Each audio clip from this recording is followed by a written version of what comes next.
Hoje estamos recebendo Raul Neto, chefe de pesquisa, diretor do Centro de Pesquisas Gonçalo Muniz Fiocruz de Salvador, cujo trabalho foi reconhecido e recompensado com um dos prêmios de pesquisa e ciências da vida da Unesco, que eu lembro é a Organização das Nações Unidas para a Educação, Ciência e Cultura. Bom dia, doutor Barral Neto. Obviamente vamos falar de ciências, mas em primeiro lugar, uma curiosidade, como nasceu a sua paixão por esta área?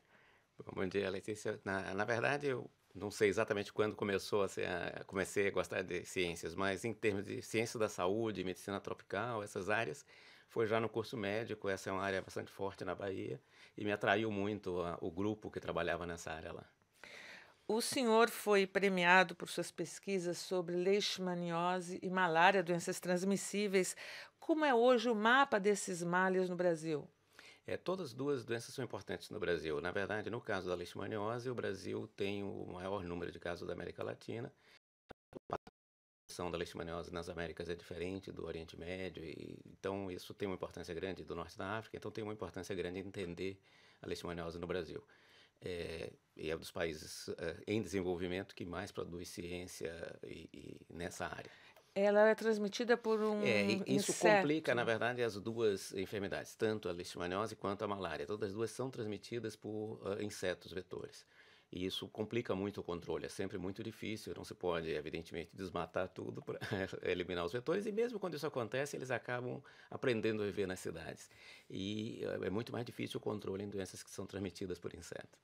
E a malária é o mesmo A malária no caso. Brasil, o número de casos não é muito grande, na verdade ela hoje está restrita na região amazônica, mas a malária é uma doença extremamente importante no mundo inteiro e o Brasil tem uma malária causada por Plasmodium vivax, que também é diferente da África, onde estão a maioria dos casos. Então também é importante entender essa malária brasileira. Essa transmissão acontece mais em zonas rurais ou centros urbanos? O senhor falou da região amazônica. Exato. No caso da malária, ela é muito na região amazônica, onde tem mata mesmo, muito perto das cidades, e a transmissão é muito na mata. No caso da leishmaniose, ela sempre foi uma doença mais transmitida também em áreas de mata, mas nos últimos anos a leishmaniose tem, principalmente a leishmaniose visceral, tem se urbanizado. Então, há transmissão possível dentro das cidades, porque o flebótomo, o inseto vetor, se acostumou e ele aprendeu a viver nas cidades. Professor, além de suas pesquisas, a Unesco também reconheceu, vamos dizer, a sua contribuição para a criação de ferramentas de controle na área dessas doenças transmissíveis relacionadas com a pobreza.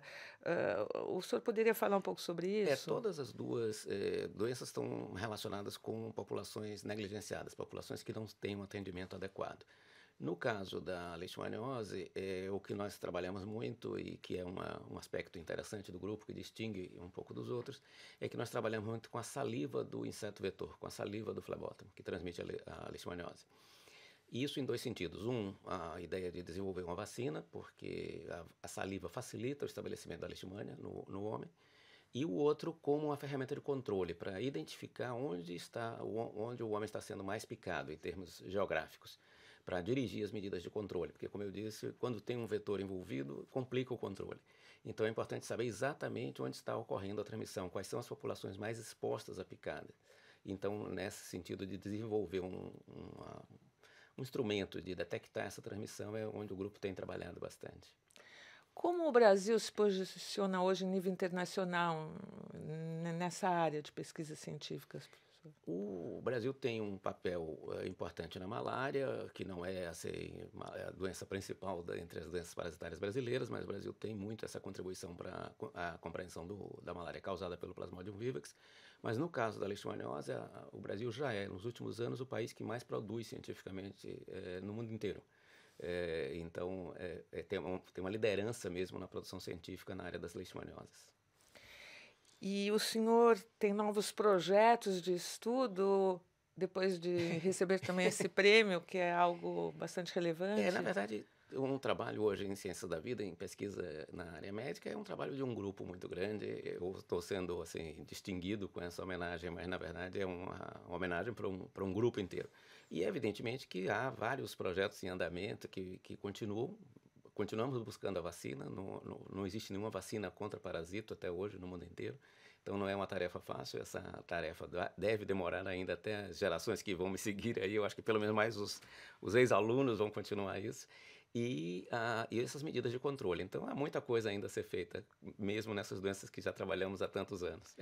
Então, agora a minha última pergunta, hã, em termos de financiamento, de pesquisa, como é hoje o Brasil, na sua área, o que que o senhor gostaria que acontecesse para que as pesquisas pudessem evoluir? Exato, quer dizer, esse é um ponto importante. O governo brasileiro tem investido recursos nessa área de pesquisa, não é desprezível o montante que é investido, porém, evidentemente que essa é uma área que o custo aumenta muito e tem muita coisa ainda a ser feita e é necessário realmente aumentar esse aporte. Essa crise não tem sido favorável a isso, quer dizer, a crise econômica brasileira tem atrapalhado esse aspecto, mas é preciso que o governo entenda que tem que investir mais para que nós possamos realmente ter medidas mais efetivas. E internacionalmente também essa área de doenças negligenciadas, ela tem um problema sério de desenvolvimento, tanto de vacina quanto de drogas, porque ela não é atrativa comercialmente. São populações que não têm poder aquisitivo alto, que não vão poder investir nisso, e então não há um interesse da indústria farmacêutica. Então é necessário desenvolver mecanismos, e há uma discussão toda, liderada inclusive pela Organização Mundial de Saúde, no sentido de desenvolver novos mecanismos de apoio num fundo voluntário de pesquisa que seja desacoplado da questão do custo depois da venda desses produtos, de tal maneira que possa haver um investimento estável nesse sentido. Ou seja, esperar que a ciência ultrapasse os interesses comerciais. Exato, quer E esse é um dizer, compromisso difícil. é um compromisso difícil, a gente entende que, na verdade, comercialmente também é importante que as empresas tenham a viabilidade econômica, não temos nada contra isso, mas é necessário criar mecanismos adicionais para essas doenças que não são atendidas por essa filosofia de mercado, por esse espírito de mercado apenas. Muito obrigada, doutor Manuel Barral Neto, por Eu que ter agradeço a participado aqui do oportunidade. nosso programa e ter vindo nos visitar na sede da Rádio França Internacional em Paris. Um bom dia. Bom dia, obrigado.